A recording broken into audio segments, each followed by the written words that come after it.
साथियों नमस्कार, मैं हूं नीरज पटेल और आप देख रहे हैं नेशन जनमत। अयोध्या में बीजेपी की हार की बात इंडियन एक्सप्रेस के सीनियर जर्नलिस्ट और मेरे बड़े भाई श्यामलाल यादव जी की एक रिपोर्ट ने सियासी गलियारों में तहलका मचा दिया है। रिपोर्ट स्पष्ट तौर पर बताती है कि धर्म के नाम पर अयोध्या में कैसे और किन लोगों ने लूट की है। इस रिपोर्ट के आधार पर यह भी पता चल जाता है कि उस तथाकथित अयोध्या के विकास में अयोध्या वासियों के हाथ में केवल ठेंगा आया। लेकिन नेशन जनमत ने जब यह रिपोर्ट पढ़ी तो मुझे सबसे पहले जातिवार जनगणना की याद आई, क्योंकि उसमें एक महत्वपूर्ण मसला है, देश के संसाधनों पर किसका कब्जा है। शायद यही वजह है कि सत्ता पक्ष के मजबूत सवर्ण लोग नहीं चाहते कि देशवासियों को यह पता चले कि देश के संसाधनों पर कौन कौन कब्जा जमाए बैठा है। जब इस रिपोर्ट में आप देखते हैं तो जिन अधिकारियों और नेताओं के नाम प्रमुखता से लिखे गए हैं तो मुझे 19 प्रमुख नाम नजर आते हैं। हैरत की बात देखिएगा, इन 19 नामों में से महज एक ओबीसी है। एससी और एसटी पूरी तरीके से गायब हैं, बाकी सारे सवर्ण हैं और उसमें भी ज्यादातर भाजपाई तो हैं ही। 8 नाम अकेले एक ही जाति के यानी कि सीएम के सजाती लोगों के हैं। श्यामलाल यादव जी की ये रिपोर्ट चीख चीख करके कहती है कि आज भी देश के संसाधनों पर, सिस्टम पर, रसूख पर, रुतबे पर कुछ खास जातियों का ही कब्जा जमा हुआ है। इन 18 नामों को मैं पढ़ के सुना देता हूं, आपको स्पष्ट हो जाएगा कि आज भी देश के संसाधनों पर किन जातियों का कब्जा और राज है। पहला नाम यूपी एसटीएफ के चीफ और एडीजी लॉ एंड ऑर्डर, मुख्यमंत्री योगी आदित्यनाथ के सबसे करीबी आईपीएस अमिताभ यस, उन्हीं के सजाती हैं। उन्होंने अपनी मां गीता सिंह के नाम पर तकरीबन 4 करोड़ की जमीन खरीदी है। मैं जितने भी नाम आपको बताऊंगा ये सभी वो नाम हैं जिन्होंने राम मंदिर निर्माण का आदेश होने के बाद यानी कि नवंबर 2019 से मार्च 2024 तक राम मंदिर के 15 किलोमीटर के दायरे में जमीन खरीदी है। रिपोर्ट बताती है कि योगी जी के सबसे करीबी आईपीएस से जब इस मामले में जानकारी जुटानी चाहिए तो उनका कोई जवाब नहीं आया। दूसरे नंबर पर नाम आता है ब्रजभूषण शरण सिंह, वही मनभड़ सांसद, जिनकी जगह पर अब उनके बेटे करण भूषण सिंह बीजेपी के सांसद बन गए हैं। उन्हीं की एक कंपनी ने 1 करोड़ 15 लाख की जमीन खरीदी है। इसके बाद नाम आता है योगी जी के सजाती और माफिया कहे जाने वाले बीजेपी एमएलसी विनीत सिंह का।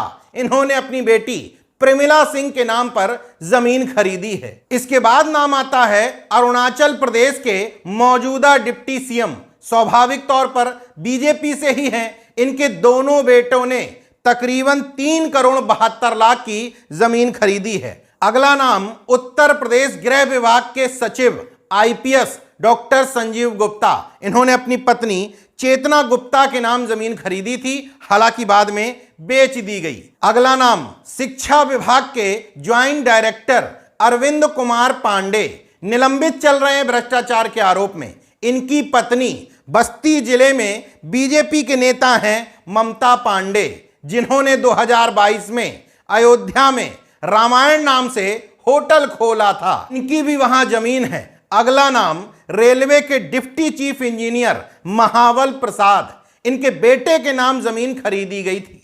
अगला नाम आईपीएस पलाश बंसल, इनकी पोस्टिंग अयोध्या में एडिशनल एसपी के बतौर रही है। इनके रिटायर्ड आईएफएस पिता ईश्वर बंसल के द्वारा यह जमीन खरीदी गई।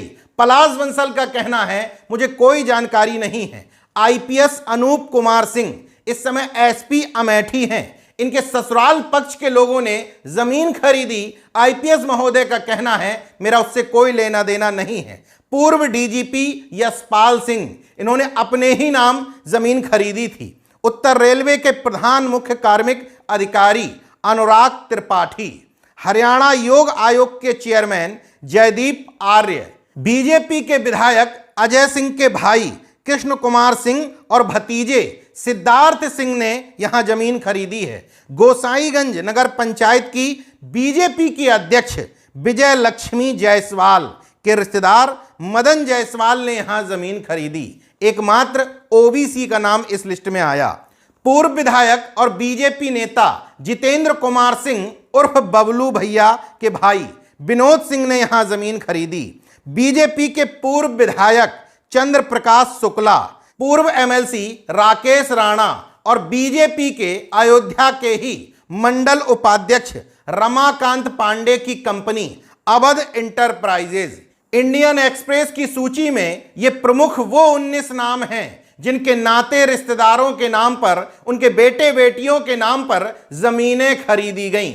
इन 19 लोगों में जिस तरीके से ओबीसी एससी के नाम सामने आ रहे हैं, यही देश की असली तस्वीर है। आज भी देश के संसाधनों पर और बीजेपी के विकास के मॉडल में किन लोगों का कब्जा है, इस रिपोर्ट से स्पष्ट हो जाता है। इसलिए नेशन जनमत जातिवार जनगणना का हिमायती है कि कम से कम देश के लोगों को और सुप्रीम कोर्ट, हाई कोर्ट को भी पता चल जाए कि वास्तव में किसकी कितनी आबादी है और देश के तमाम संसाधनों पर किस जाति समाज के लोग कब्जा जमाए बैठे हैं। हालांकि इंडियन एक्सप्रेस की रिपोर्ट में उन 15 कॉरपोरेट्स घरानों के भी नाम हैं जिन्होंने अयोध्या की जमीनों पर कब्जा किया। उनके नाम भी अगर आप गौर से देखेंगे तो स्पष्ट नजर आ जाएगा कि उनके मालिकों में भी आपको ओबीसी एससी नजर नहीं आएंगे। 2 उदाहरण बता देता हूं।